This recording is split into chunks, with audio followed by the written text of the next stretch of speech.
जो ना खेत में हेलो। बोलावतल। Hello hello. हाँ बोलिए। का भइल बात भइल ओकनी से?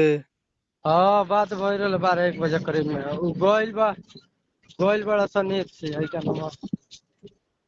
अरे कहाँ के राधे राधे कहेला सन।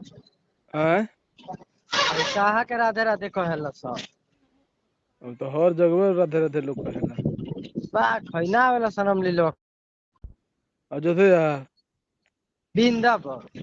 ओजा हाँ। हाँ वृंदावन गइल बड़ा सन।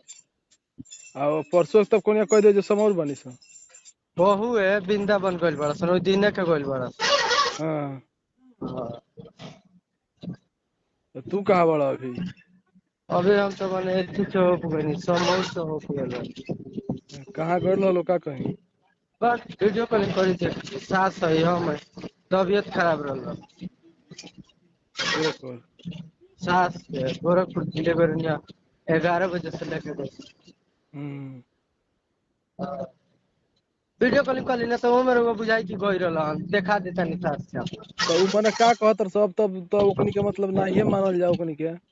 हाँ हमरा ने के बुझत के ले जे हसन बहुत आओ तरी हम कहे का करे गइल बड़ा तू काम काम रहल ओइ से आइल बन जा गइल बड़ा सन काम करे। तो काल चलत रहो। चली ठीक बा।